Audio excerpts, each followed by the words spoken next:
According to the cloud. And welcome everyone to our first Smart Firefighting Roundtable of 2024, focus on next-gen firefighting, enhancing fire service with effectiveness with smart data and situational awareness. Last year, we had about 5 roundtables, and the year before, around 7. So this year, we're starting to get into a new habit of wanting to encourage a roundtable a month on different topics related to firefighting, smart firefighting, anything to do with technology adoption and change management in the fire service. And really grateful today to be joined by Dr. Richard Gasaway and Bart Van Leven to talk about situational awareness technology and change management. So we're going to be turning the floor over to them here in a little bit. But I just want to set a few ground rules and reminders for everyone that ultimately this is a forum for two-way dialogue. This is meant to be a conversation amongst peers and professionals to learn from each other. So I feel like I never really need to remind anyone, but I have been in environments where there's sometimes been disrespectful language or verbiage, but we encourage you to speak up. We encourage you to ask questions. The format will be, I will finish the introduction here. Bart and Richard will both introduce themselves, and then we will transition into short presentations by Bart and Richard. Then after that, this is meant to be for all of you. And I want you all to, at different times, raise your hands, ask questions. If you've got a comment, say it. If you've got a question, ask it. And this is really meant to be a learning forum. As I'd mentioned before, we are recording this, and we are also taking all the comments and all the questions and documenting that into a learning document, which we'll be sending to you after this event. So without further ado, just kind of a reminder, my name is Kevin Sofin, one of the co-founders of Smart Firefighting, working closely with companies like WS Darling Company, Ascent, and IFC in the fire safety industry. And I've had the fortune of working with a lot of incredible individuals, like many people I've seen on this call. So thank you all for spending the time to be here. It's great to see 25 of you on a Wednesday afternoon. So now I'm going to ask, I guess everyone too, why don't you fire up the chat too, if possible, and just saying, where are you from? We'd love to know, just kind of via a chat. These are meant to kind of be opportunities to learn and interact from each other. So I ask that you, if you can, put in where you're from. I believe the chat, everyone and anyone can, chat. So I'm looking at all of you to put in there. So I'm saying I'm from Chicago. There we go. Chief Tay Rolson, great to see you. So without further ado, I'm going to ask both Richard and Bart to give a quick little introductions of themselves, and then we will turn it over to short presentations and then open to all of you. So Richard, quick little high-level introduction, and then Bart. Sure. Thanks for having me, Kevin. Welcome, everybody. I'm glad you're here.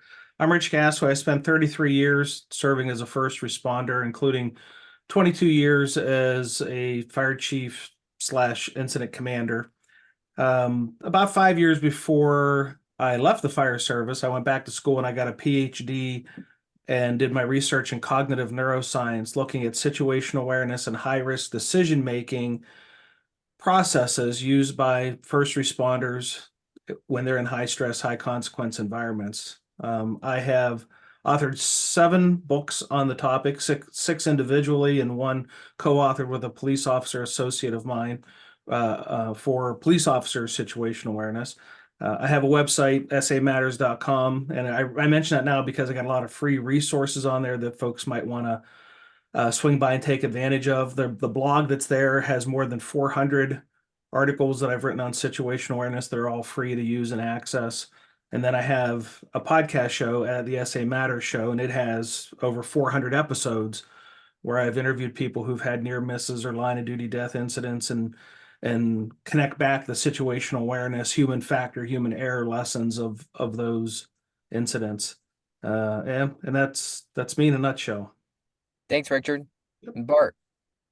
Bart van Leven, that's how you should pronounce it, but I forgive everybody who butchered it. From the Netherlands, captain at the Amsterdam Fire Department.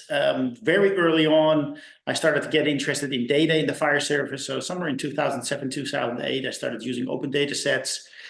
Expressed my fear. I'm afraid that something will happen to me or either one of my colleagues.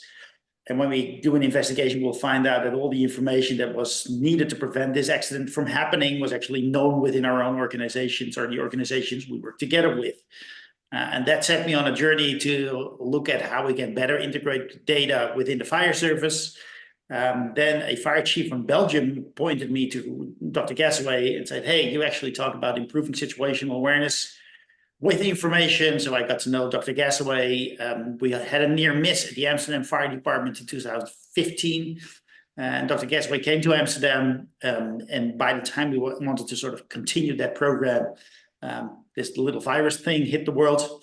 And that also resulted that I got the opportunity and the honor to actually join Dr. Gasaway's team of SA Matters. So I'm a Situational Awareness Matters master instructor, and I basically do the European part. And my specialty is the combination of AI and situational awareness and data and situational awareness in particular. Thanks, Bart. So we have two people that I've admired and respected quite a bit across the fire service and learned a lot from. And I put Richard's SA Matters link in there. There are a lot of valuable resources, and I've listened to a fair amount of Richard's podcasts.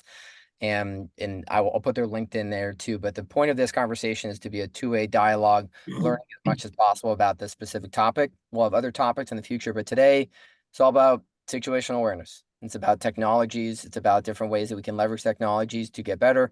But also, it isn't just technologies. It's about best practices. It's about ways that we can use with the information in front of us to make better and smarter and safer decisions. It's not always the fancy gadget. Sometimes it's better training, and there's different ways to go about that. So I'm going to turn it over back to, guess Richard or Bart. Who would like to lead us off? We'll throw it to Bart first. We'll present for five plus minutes, and then followed by Richard. And then I ask everyone, document your questions, throw it in the chat. Make sure I will be, if you don't volunteer yourself, I will volunteer you to ask questions or comment. So I'll pass it over to Bart now, and I am going to spotlight Bart for everyone. Unless Bart, you think that's weird, we can. I'll leave it as small, so you can pin Bart if you so like. But Bart, it's yours. Okay, excellent. Thank you, Kevin. So in the light of the discussion today, one of the things that I've been looking at the last couple of years is how does AI and situational awareness go together? And first, you need to sort of have a look at what the current state of play on AI is. And interestingly enough, years ago, a guy from IBM coined a term which I really liked. The road to AI goes through IA. The road to artificial intelligence goes through information architecture. And that means that you need to be able to find the right data, be able to get to the data, have a common understanding of data models and definitions, what things actually mean, and that you're actually legally allowed to reuse this data. And that is absolutely important, because if you want to have proper AI, you need a lot of training data for it to make sensible decisions. And everybody who's probably on the call who is in the fire service knows that we have a data problem in the fire service. I remember the fire dog workshop in December where somebody stood up and said, "I'm John, I have a data problem." Everybody jokingly, like a AAA meeting, said, "Hi, John," because everybody has this problem. So that is one of the sort of the elephants I talked about that we need as a fire service, to talk about data quality and data quantity to train on.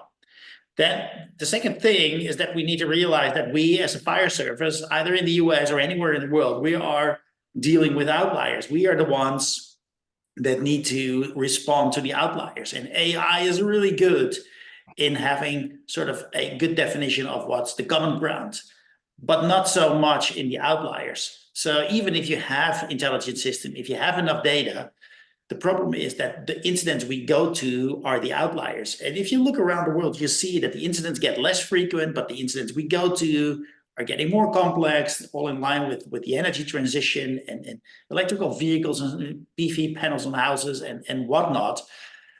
This is going to make even the future incident even more unpredictable and more stepping away of what AI is actually good at.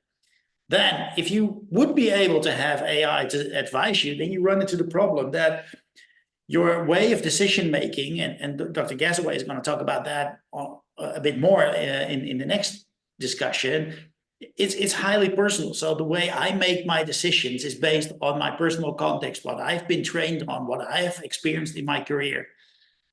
So a system that's going out there to help me needs to understand who I am. And we barely ever record detailed decision-making records of incidents. I know that the UK Fire Service is doing a good job, but still, it's really hard to train an AI system to tell me what I need when I'm, as a captain, on a working fire. And then the second part is if the technology gets too complex, so if we sort of with all the bells and whistles can make it work somehow, technology can actually be a burden. And that's definitely something Rich is going to talk about. So we have still a long way to go. Even the process of how we make decisions on the fire ground is only scratched the surface of, let alone that we can have digital assistants that can help us. And then the fourth element in the room, and maybe the most important elephant in the room for me, is the ethical and legal consequences. So we have a smart system based on data, which we're not sure if the quality is good, and it's going to provide me with hints of what I need to do. Who's responsible for the outcome of my actions if I base them on what an intelligent system tells me? And that goes in the direction, can we explain the results? And also, do we have legal frameworks in place? And then obviously people say, well, we could sort of have a legal framework where if you make a decision based on AI, we waive your responsibility. Well, great, I'm not being brought to court, but I might have to live the rest of my life with the fact that 2 firefighters died based on the stupid decision I made of AI. We are not having these discussions yet in the fire service. Frankly, a lot of places where AI is being put in place, the ethical and legal consequences are on the last page. And I think if we want to use this technology to keep our firefighters safe, but also civilians safe, we need to have this discussion. And that's what almost keeps me awake at night. Rich, over to you. Thanks, Bart. I'd like to start off by just helping everyone find our common ground on what situational awareness means. So just share the definition, and then I'll kind of go in summary fashion as to how we develop it. So situational awareness is an individual's ability to perceive and to understand what's happening in the environment around them, while being mindful about how time is passing. Because as time passes, conditions change, and as conditions change, well, then so should awareness. And then being able to accurately predict what's going to happen in the future, and to be able to make those predictions in time to prevent a bad outcome. So buried in that long definition are 3 component parts to situational awareness: perception, understanding, and prediction. So let me spend just a little bit of time with each of those. So perception is the part of situational awareness that I think everybody kind of understands intuitively. Oh, you got to pay attention. You got to keep your head on a swivel. You got to have somebody watch your 6. These are all the buzz term phrases that people throw around when they're talking about situational awareness. In essence, situational awareness is just the ability to gather information: seeing, hearing, feeling, tasting, smelling. If you wanted to use an analogy to make it easier to understand, the analogy that I use is a jigsaw puzzle. The perception part is gathering up the jigsaw puzzle pieces. Using your 5 senses independently, they're gathering up different kinds of puzzle pieces: visual, separate from hearing, separate from taste, smell, so on. Those puzzle pieces are then sent into the brain to a destination where the puzzle pieces get assembled. And when they get assembled, that's what we call understanding, or the second phase of situational awareness. Once the puzzle pieces are put together, then the brain takes the equivalent of a snapshot of that completed puzzle, and it searches memory, short-term memory and long-term memory, trying to find solutions to problems. And this kind of ties back to Bart about all of us having our separate and individual experiences stored in memory. well, I won't get into the challenges with technology and trying to understand what an individual holds in their memory bank, but it searches the memory database short term and long term. So just think of the understanding part as the assembly of the jigsaw puzzle. So once we understand what's going on, then we have to make a decision. Now, a decision, by definition, is a choice from at least two options. So if you think about it, to make a decision, I have to have a plan A option and a plan B option. And you can also have a plan C and a plan D option, but at least two options. And that becomes pretty important, because if you don't have at least two options, you're not really making a decision. And then after you make a decision, you should take an action. At least that's what everyone thinks they should do, make a decision and take an action. Where in reality, what we would hope that responders would do is that once they make a decision, that they would actually pause and visualize, make a prediction, visualize the outcome of their decision before they implement it. In other words, think about what the completed puzzle is going to look like. And what is the end of this event going to look like? The being able to predict and anticipate those end results based on whatever plan it is that we've come up with, and use the predictions to drive the actions. So if the predicted outcome of, say, plan A, your first plan, is good, you pause, play it forward in your mind, think about how's this going to play out. If you see a good outcome, implement plan A. But if, while using your predictions to drive your actions, your predicted outcome of your plan A isn't so good, well, then you need to come up with another plan. And that'd be plan B, which you could also make predictions of and see bad things for plan B. And then you might have to come up with a plan C or a plan D. If developing situational awareness was as easy as paying attention and keeping your head on a swivel, it wouldn't take a full day to teach a class on situational awareness. Bart or I would just simply walk into a classroom, tell everybody, pay attention, keep your head on a swivel, do a mic drop, and walk out the door. Where in reality, to teach how this is done in the way that is explaining how humans think and behave, especially under stress, takes some time to unpackage and explain this. Now, probably one of the maybe the most controversial things I'll say to someone that's truly a software driven person is that software does not create or provide situational awareness. I want to say that one more time because it's really important that I drive this home. Software does not create or provide situational awareness. Software simply provides information. Software provides puzzle pieces for the human to then synthesize into situational awareness. And this is where some of my concerns about software that is out there advertising its ability to create situational awareness and making all these really strong situational awareness claims, I would like to see the validation of that. And I've asked several times of several companies and got like a deer in the headlights look.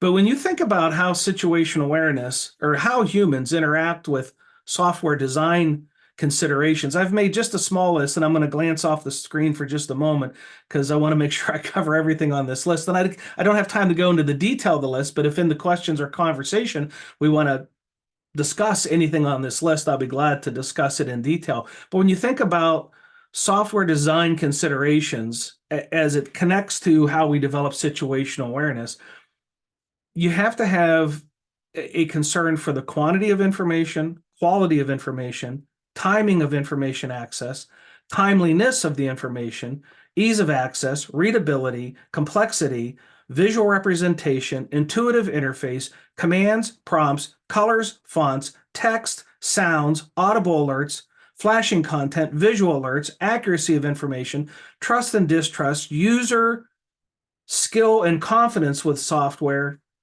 and the human factor. The human factor being the last on that list, but certainly not the least challenging of it.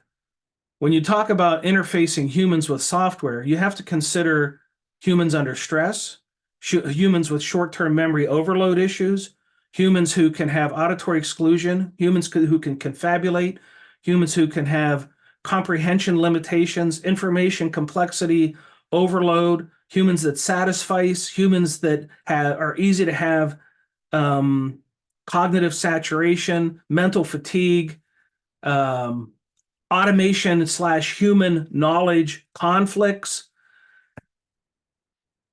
I worry that all of this is being considered by software engineers. I know a few software engineers, and I've talked to some software engineers, not doing stuff for the fire service, but doing stuff for industry that have like control rooms with software programs in them. And I asked these software engineers, how often or to what degree is the end user involved in the design? Very little, if any.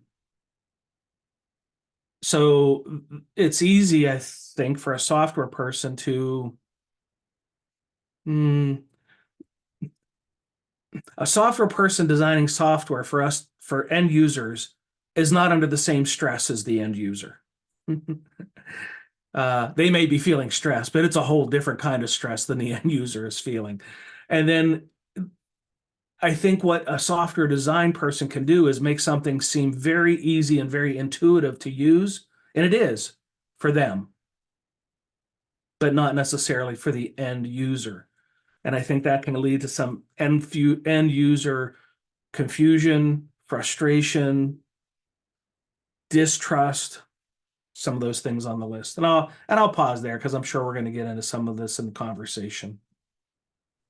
Bart and Richard, thanks for setting the table there very nicely. And I'll kind of start first with the first question, and I see some other people from Kim and Dallas. Well, I guess Bart, before I guess pass it over, you want to jump off that first?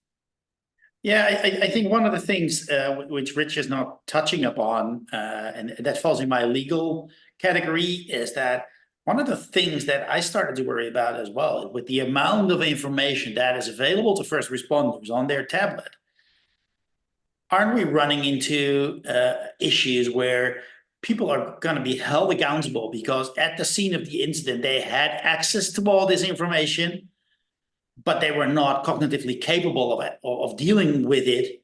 But still, in sort of in hindsight, when things go wrong at an incident, this could be sort of a consideration like, hey, you had the technology, why didn't you use it? Well, yeah, I'm only human. And that's where the part of the Sully Burker movie is really good. Can we make it human again? So I think I haven't heard of any case where people got into legal issues where they were being told, well, you had it on your iPad, why didn't you deal with it? But I'm afraid at some point that might come. That was the only thing that I wanted to add. Well, Bart, if I could make one similar analogy to that, I have seen line of duty death investigation reports that in an appendix includes all the radio traffic. So it's basically a transcription of the recorded radio traffic from the 911 center. So all the scene communications, all the dispatch to scene communications, and so on. And it's time stamped. At this time at .01, this was said, then this was said. I think anybody who looks at that transcript and thinks, well, the person in charge should have known what was going on. It was said right here. It's right here on the transcript. There's a big difference between something being said and something being heard and understood. You can actually even acknowledge a piece of radio traffic. Acknowledge it. 10-4, copy engine 1, copy your information engine 1, and have no idea what you just acknowledged because your brain did not comprehend it. It did not assemble the puzzle pieces into coherent understanding. And simply because it's on the technology doesn't mean that we, as you say, Bart, have the ability to assimilate it, process it, comprehend it, turn it into meaning, especially as we put more and more volumes of data in front of an end user. You think about like incidents that have too much radio traffic and how easy it is to get overloaded and overwhelmed from too much radio traffic. I mean, you can actually, I guess, reduce that by calling for radio silence or something, but the technology, all that information, so accessible, but so potentially easy to overload and overwhelm the end user. And then you can get to where you experience something that's called analysis paralysis. You have such a volume of information coming into you that you can't assemble it in a way that makes it coherent for you, and you essentially freeze to the point where you can't make decisions because you can't comprehend all the information that's being thrown at you. So thanks for adding that to that, Bart, because that's an important part.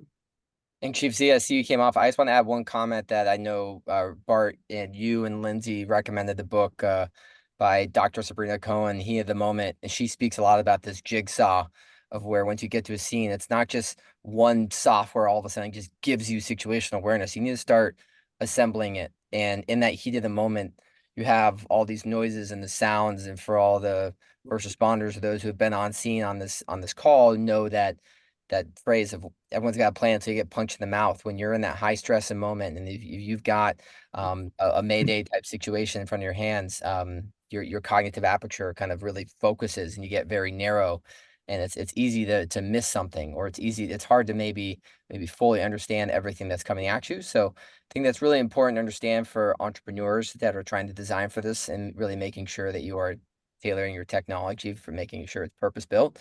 But now I think we have a very good stage set. We've got at least 34 minutes left, and want to just make this as interactive and two-way as possible. And again, I ask you, if you got a question, ask it. If you got a comment, drop it. Try not to go on for much more than 90 seconds if you're talking. Want to just give everyone the chance to talk here. But first, Chief Z, if you could give a quick little who are you, and take the floor. Kim Zagaris, retired state fire and rescue chief, state of California, Governor's Office of Emergency Services, currently working for Western Fire Chiefs as their fire tech and wildfire advisor. I like the conversation. You know, some people can listen to multiple conversations at the same time. Others can't. It's how we process and do things, and I think that's important. I think the other important thing is that we really need to make sure that we're asking the vendors to develop what we need, not what they think we need. And I think that's really the key to no matter where we go with technology in today's day and age. The other side of that is that, you know, you can display a lot of information, but it's really at what level you do need to see it. Does the IC need to see everything at one point, or does he just need to see divisions that are out there? I mean, those are things we really need to, you know, set into place as we continue to modernize. Okay. Bart or Richard, any thoughts in terms of how fire service can work with entrepreneurs and industry to better tailor their solutions to make it purpose built? Educate our people that we understand what's needed. We're bringing on, luckily, a lot of new firefighters on Amsterdam Fire Department because we got a retirement wave coming up. And it hurts me when I ask these guys, why do you want to work for the fire service? And for some of the really good reasons, there's some said, at least I don't have to work with computers here. That's really one thing I've heard a couple of times. And it's like, okay, well, you're going to be in for a surprise. But those people have no idea how to communicate with vendors or how to sort of express their needs. So we need to educate our people. I think the software people would do well to immerse themselves into real fire incidents. You know, everything's a matter of time and money, but if you have somebody that's in a sterile software development environment trying to create a software platform that interfaces with stressed humans, I think they do well to be among the stressed humans. And I think that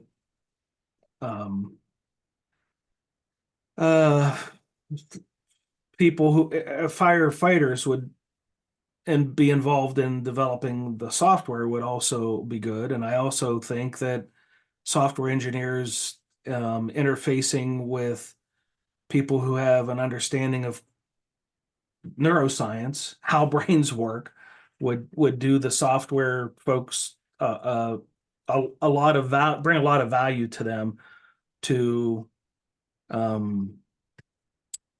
get a little bit more immersed into the human side of what they're trying to develop. Seems like we need a couple different brains at the table, not just software and entrepreneurs and firefighters, but also maybe psychologists and sociologists, different, just kind of seeing it from different perspectives. And Bart, I know you talk a lot about the human factors, and so great point on that. And I just want to again, I welcome questions and comments. Dallas, I saw you wrote a question. I'm happy to read it. I see you're doing a little multitasking, which is welcomed and encouraged. Do you want to read out your question, and also tell us what you're multitasking on? Yes, I'm replacing the hood on a tractor that I broke. But my question is what would be the most useful information for the frontline officers or your chief officers to have readily at hand?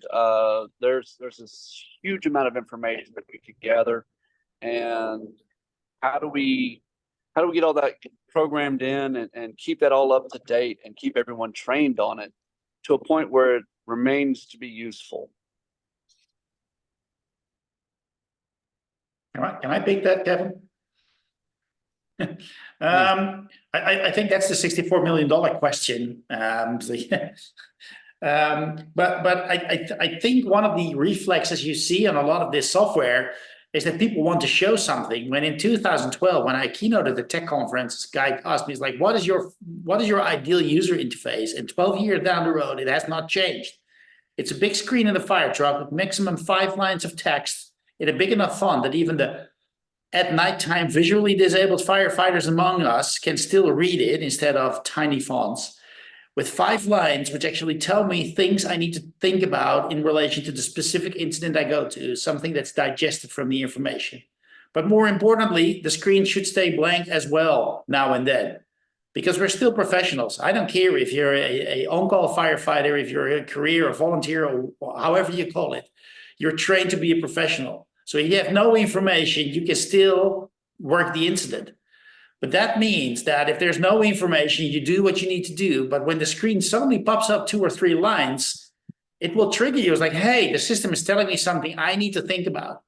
And it shouldn't be, in my opinion, these things shouldn't be comments like do this and do that. It should be sort of thought-provoking statements like, you need to think about this. You need to think about that. My favorite example is that we have in the city of Amsterdam, we have small shop fronts, which in the back end actually lead out to 2,000 square meters or 20,000 square feet. Quickly need to do the recalculation. 20,000 square feet storage houses. But if you stand in front of it, you have no idea it's that big. That is stuff I need to know as an incident commander, because then I need to say to my guys, you're not going to go in there without a line. You know, it might look like a small shop, but there's a surprise in the back end. These kind of things you want, and not all the information you could even see with your own eyes when you're on scene and overload the incident commander. That would be my quick answer. But the whole answer, that's something we still need to work on. I think one of the things that we would benefit tremendously from as we're looking at developing and implementing technology to make smarter firefighters or smarter decision makers is if we took incidents that say didn't turn out well. And that didn't turn out well could be, the structure was a loss. And it doesn't have to be like a millions dollar loss. It could be a house, or firefighters had a significant near miss, or there were firefighter injuries, or there were firefighter fatalities. And take that incident and work it backwards and talk to the people who had to make the decisions and say, what information, was there any information that if you would have had it, you would have made different decisions? Or the outcome would have been different if only you would have known. And then figure out how software can provide that needed information in a timely way but not in a way that overwhelms the commander. Obviously, in incidents where things go wrong, there had to be some disconnect in some form of situational awareness and decision making.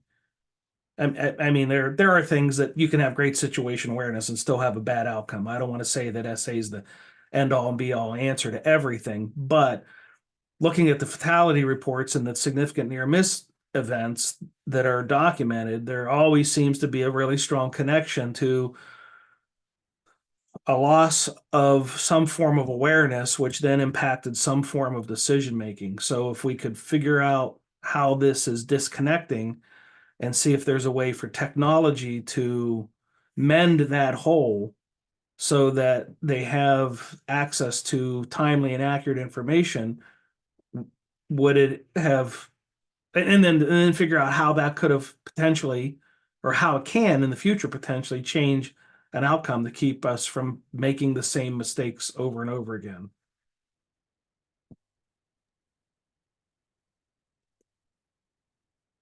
Well said, Richard. And I think that's a big thing when considering if we had certain information, how could you have made a better decision? And granted, there's this whole dynamic of how much information is too much information. And I think there's still the time, as you'd mentioned, Bart, earlier, and you can look at the transcript. It's like, well, you had this information at this time, but just because you were told something doesn't mean you actually heard it and you had the cognitive bandwidth to actually interpret it and then make a decision. So there is that balance, and I think a lot of this comes back to human factors and finding that balance of how much data is enough data and how is it presented in a way that can actually allow you to make better decisions. Because if technology is not helping you make better decisions, frankly, it's just vanity metrics. So appreciate that. And again, open forum here. We still got at least 24 minutes to kind of go around. If your camera's on, I'm going to use that as a signal that you want to ask a question or raise the hand like Ken just did. But I see Ken and also Alexi and Elon. So I'm going to throw it to Ken. Then Alexi and Elon, you're on deck for questions or comments. But Ken, if you want to put your camera on, feel free. But the floor is yours to ask a question, drop a comment. Yeah, if I can figure out how to put the camera on. Your camera may not be working. I see it's on, but it's not showing us anything. So Yeah. unfortunately, All right. your beautiful face. No worries. No worries. Yeah, it's too bad you can't see me because I'm beautiful today. Yeah, so I want to just turn back the conversation to AI and the promise of AI and the challenge of AI. So AI depends on data. Machine, we learn from data sets, massive data sets, so that we can make suggestions with a chat GPT kind of stuff. In the fire service, we don't have much data. When you're operating on the scene, it's difficult to collect data. You're doing actions, you're moving, you're using tools, you're yelling at each other. We've got some radio traffic. How on earth will we get enough data for on-scene operations for AI to be really useful in that operational state? Number one question. The second question is, let's say we build enough data, because there are great companies out there making solutions. So, Dr. Gasaway's most beloved people, the software developers, are coming up with solutions, that are going to solve everything for us. But how do we prove that those models work? That the answers that they're giving are good answers? It's an iterative process. So in parallel for the next 20 years, are we going to be taking two approaches? Oh, let's see what the computer tells us. Oh no, my intuition says we better do something else. How are we going to iterate the introduction of AI capabilities into this incredibly chaotic environment? So that's my question. Yeah, fair point, Ken. And I think we should never come to the point that we have an AI agent or whatever it might look like is going to tell any incident commander, put your left foot in front of your right foot, up to that detail. And there has been in the human hybrid artificial intelligence space where I work for a university, there's been some fascinating research by an Italian lady on hybrid AI. And what they found out is that they did some trials where they said professionals in the medical field be assisted with an AI agent, which would basically tell them what to do in a certain procedure. The end result was that the people who were sort of obeying the AI were completely disenfranchised with the work they were doing. They were not paying attention. I think we should never come to a point that we have incident commanders or firefighters not paying attention to their environment because the AI system just whispers in their ear that they have to put their left foot in front of their right foot. What this research also shown is that if the AI is going to be some sort of an adjunct and gives you suggestions and gives you things to think about, that can be really helpful. One of my favorite questions I asked in my SA training, and what I do when I come second on a fire scene, is ask the first arriving officer, it's like, what is it that you don't know? Which is a weird question. And then people stop and think, it's like, oh, I haven't thought about this, I haven't thought about that. AI could help with that and maybe can actually give answers to the stuff you don't know. But then you go into a conversation without actually being guided on what to do. I think that's the direction we should go in. We should never, ever come to the point that we just take orders from AI. Hell 9000. We should not want that in the fire service. Richard, any context? And then I'll throw it to Paul Sims. I see you have the hand up, and then I'm going to leave this in Bart's lane because he's more aligned to the challenges of AI and technology directly than I am. Paul, what are you thinking? Anything you want to add on to that? Probably not adding on. I just speak to a little bit more of that. I'm not an AI guy as far as really significant knowledge. I'm new to the Chat GPT world, but have used it and found it to be helpful. I believe AI is going to be beneficial in our world, but I would suggest, and maybe these things are already going on, to use it in through software and using it in the arenas that we already have in place through we're going out and we're doing inspections on places, or we're doing help me out here, I forget the wordage or verbiage. We're going and looking at these buildings and doing pre-plans everywhere. That's what I was looking for. And they have the heads-up displays and doing 3-dimensional kind of thing. I can see that the AI aspect of that blending in with the pre-plan world, and we're just hitting the high points of our businesses and such, or we're doing an exercise with the residential structure, and we're, as far as organizational development and development of our people, to say, here's your circumstances, walking you through this fire before you ever have to do that, but in an AI kind of platform. And perhaps Bart can say that's some aspects of things that are in the development stage. But that's where I see some of that stuff being done. You're right. We're not going to be able to say, take the left step here or right step here or that kind of thing. I don't think we need to do that. But use it in the context of things that we already have in place to enhance what we got going on. I really like that statement. And one of the things which is sort of not specific for this industry, but what is generally being said, there is this sort of societal fear that AI will replace jobs. And I like this statement. It's like, your job will not be replaced by AI. You might be replaced by somebody who is using AI. So that's why it hurts a bit when I hear these firefighters says, at least here I don't have to work with computers.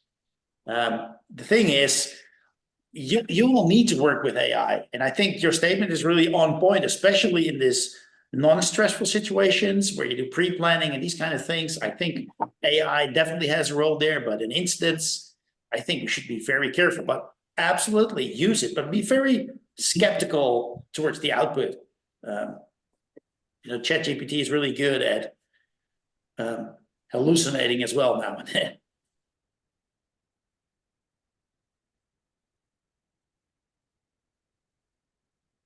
So thank you, Paul, as well, for the comments. So just kind of continue to go around the horn here. If you have a question, raise your hand. But if you got your camera off, I see Alexi and Elon. If you wanted to get a question, ask it. You got any 2 cents on this conversation? let's keep it rolling. So Alexi, anything you got here? Nope.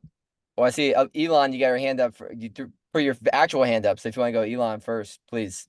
You're on mute though. Good evening or good afternoon. I don't know where you are. I'm from the Israel Fire and Rescue Authority. And I don't know if it's a good or a bad thing to say, but we share the same problems all over the world, apparently. And we suffer the same issues you talked about, lack of reliable data that you can use for further applications. And we are looking for solutions that work, mainly solutions that involve AI. So if you know about solutions, products that work, please contact us. Contact me. Thank you very much. Thanks, Elon. You were a little muffled, but I heard you mostly in terms of how we share the same problems and looking for solutions. And so that's part of what these forums are for in terms of trying to find opportunities to share ideas and best practices. One place to look, is one example, and we were all involved, just in regards to indoor localization tracking technology. There was a competition funded by NIST and hosted and administered by Indiana University. All focused on indoor localization. You can find a lot of the data and information on there, and how they're ultimately what the testing and vetting process was like, and how the different competitors brought different technology to market. So, Elon, if you haven't checked that out, that's one. But there are a range of other softwares and technologies that I'm happy to chat with you more offline, Elon, on tools. But Richard or Bart, not necessarily endorsing anything. I'd almost be interested in like a SAM, not SAM for dummies, but SAM for best, setting the best up for success. Are there kind of like a best practices, do's and don'ts that you've created or thought about from a Sam Matters perspective on where to start if you're looking at embracing software tools or any sort of tools to help from creating SA as well as using different AI tools to better the fire department? Go ahead, Bart. I'll give you first swing. Yeah, I was afraid of that. One of the things that I've heard, and that has nothing to do with AI, one of the things I've heard over the past years, because I was looking at, okay, how do I bring all the information that I gathered in Amazon, how do I bring it to the front lines? That too many times I've heard firefighters and company officers say, from higher levels, they decided we need this software and they threw it over the hedge. They just threw an iPad on the fire truck and they assumed we were going into figuring it out with the statement, you play on your phones all day as well. Where probably the last statement is fairly much true. I think the first part of it is really wrong. You should really go and listen to what people need on the front line and sort of from bottom up go there. And then obviously, now, Kevin, we've talked about this multiple times. I bring it up again. We need to make sure that people understand that you cannot deal with all the data. So I'm still envisioning this remake of the end scene of A Few Good Men, where a company officer screams that he wants all the data, and then Richard yells in his face, "You can't handle all the data," something like that. Because if you ask firefighters and company officers, what do you want to know? Their answer is going to be everything. Well, that could be 10 gigabytes of data. Good luck with that. So yes, ask them what they need, but with a sort of somebody on the side, it's like, okay, you cannot deal with everything. I would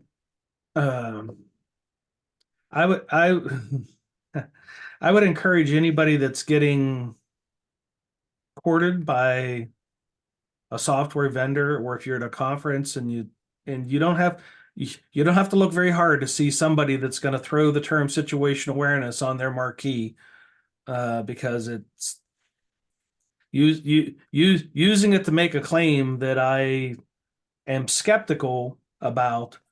I was at a conference once, and the marquee behind the person who was at this booth said something about our software creates situational awareness. And I walked up to the person working the booth, and I know, you know, in fairness to the person working the booth, they're probably just a salesperson and not necessarily, you know much about how the software was developed. But I said, "Oh, your product create." I kind of had to hide the logo on my shirt. I said, "Your your product creates situational awareness. What is situational awareness?" I just asked him for, to define it, and he started into the features of the software. So about 5 minutes into his pitch about the features of the software, I said, "Stop." I said, "What I asked for was a definition of situational awareness." And he started into the features of the software again. And I said, "I'm looking for the definition." And he said, "Well, I don't know what you're asking me for." And I said, "Okay." I said, "Thank you." And I walked away. And I fear there are vendors out there trying to sell a product that makes claims that have not been validated and can actually make things worse. Like Bart said, I'd be the one saying, "You can't handle the data." I'd be right there. That would be me. I would be Colonel Jessup making that claim. I for everyone, just move very, very cautiously, because this software is expensive. Just make sure that it's going to do what they claim it's going to do, and it's not going to overload and overwhelm your users with too much information, too much complexity, challenges with readability, everything that I put on that long list of what my concerns would be. Maybe I should publish that. Maybe I should do a blog post and put all that out there. But I think they're going to try to make the solution seem easier than what the solution is. And just be careful that you're not buying something that slick marketing has sold to you. Well said, Richard. Jory, I saw you got your hand up. It's good to see you as well. Floor is yours. You're still on mute. And I don't know how to put my hand down. Oh, there we go.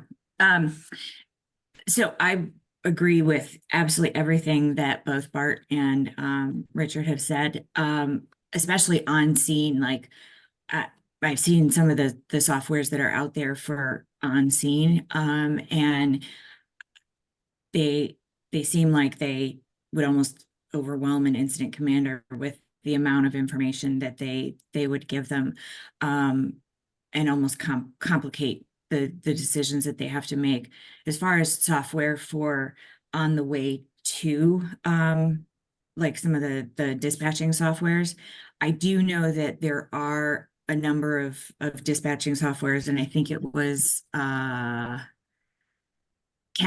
who made a comment about that the most effective software might be something that it would have pre-plans and locations of hydrants, stuff like that. Some of the dispatching software does have some of that, places where you can put that information into the software, and that's something that you can use on the way to the call, where you get, the caller's information, but then you can also pull up pre-plans, building plans, locations of hydrants, stuff like that, in the call. So there are some of the dispatching software has that capability.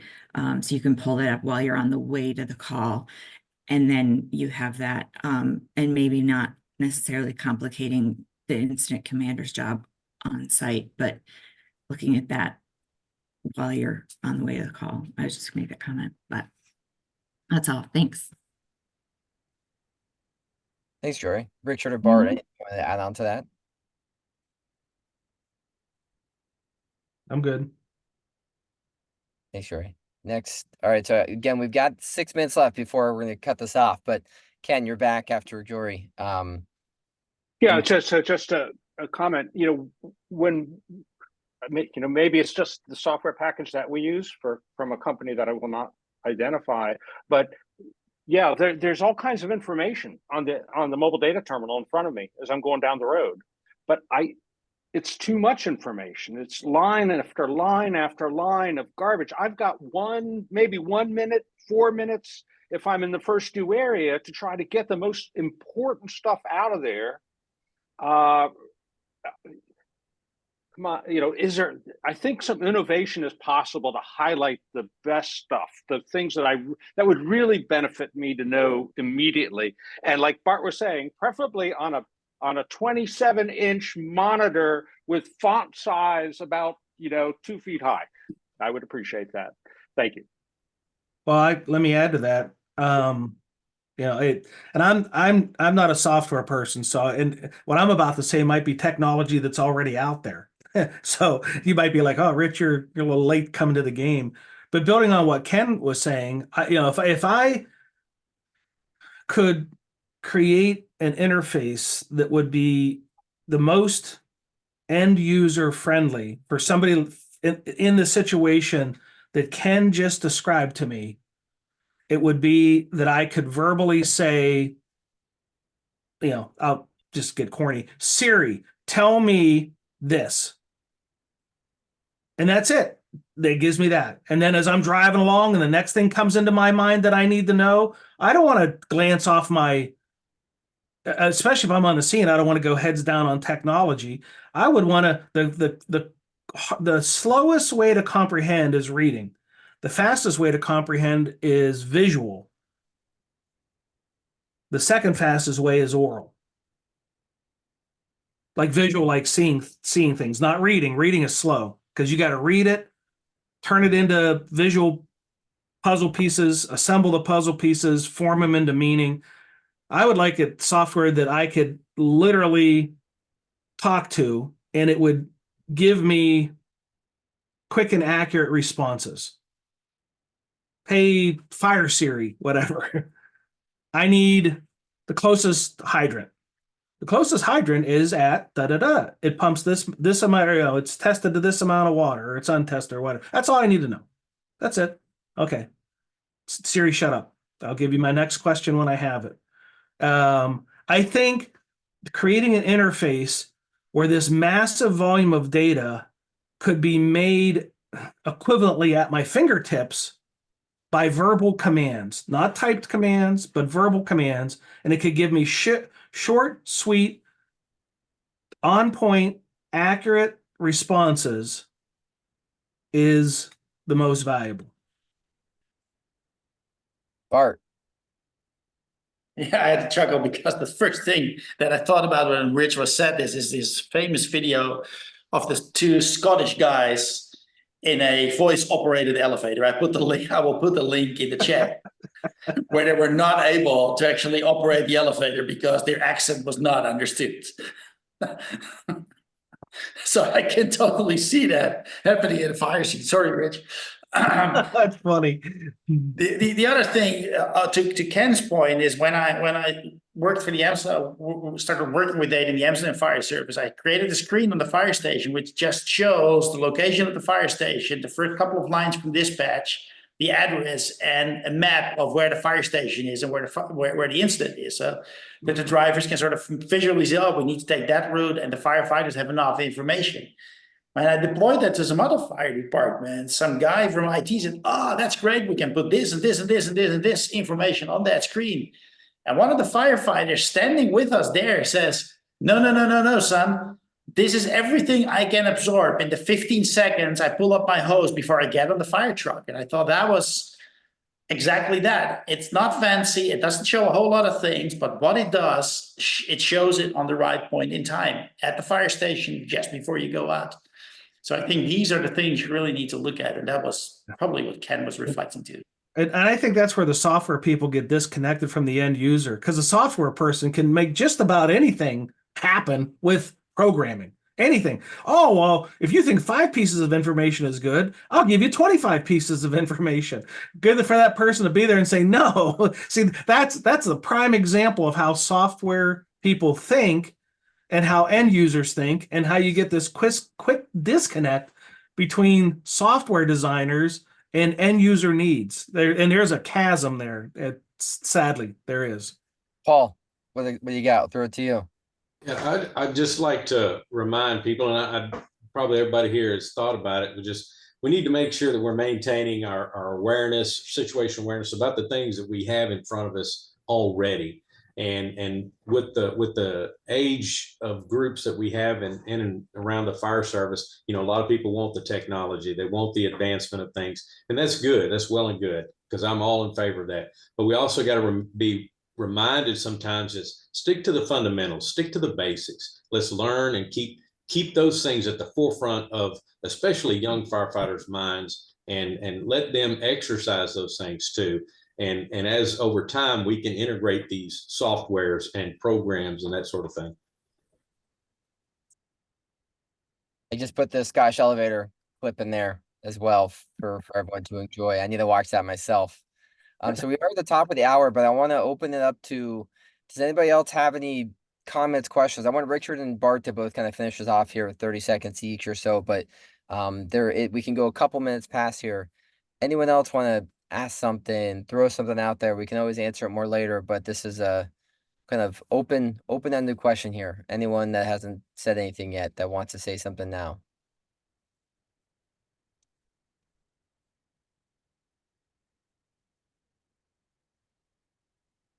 Trying to master the art of the silence, which is hard. Well, I love keeping it to around the hour. So if we could, Richard and Bart, any sort of final mic drops that you could leave us with here today, or kind of closing comments from you guys. Go ahead, Bart. Embrace the technology, but keep it human. Yeah. Be very conscientious of the human's ability to become overloaded and overwhelmed with too much information. And right to Paul's point, you know, sometimes what we need is right there in front of us already, and stick to the basics of the, you know, think of it this way. How long would it take me to assemble 1,000-piece jigsaw puzzle? You don't have to answer, just contemplate it in your mind for a moment. But I would assume your answer would be, it'd take a little while. An hour or more. Well, how long would it take to assemble a 7-piece jigsaw puzzle? Assuming the whole pieces of the entire puzzle is 7 pieces, it wouldn't take much to jostle 7 pieces around and pop them into place. That's where we are. That's where we are with the need for information. And I use the number 7 with purpose, because the short-term memory capacity of the average human is 7 pieces of unrelated information. So if we could cap ourselves the saying to ourselves, on any given incident, what are the 7 most important pieces of information that I need to know, must know to make a decision? I mean, you might have a desire to have 100 pieces of information. Forget about it. You're not going to process it.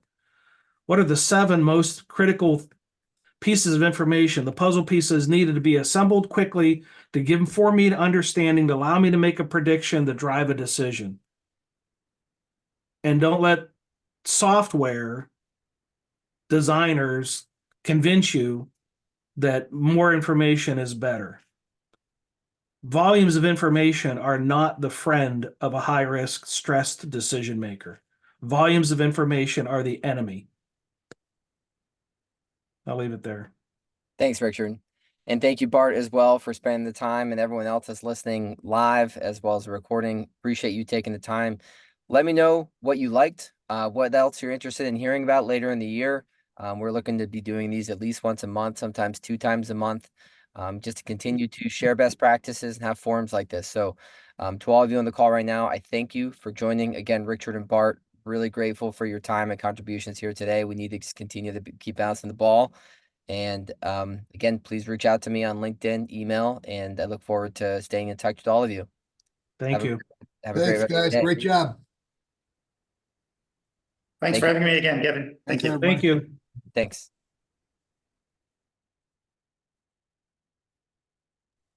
I'm going to end the meeting now for everyone.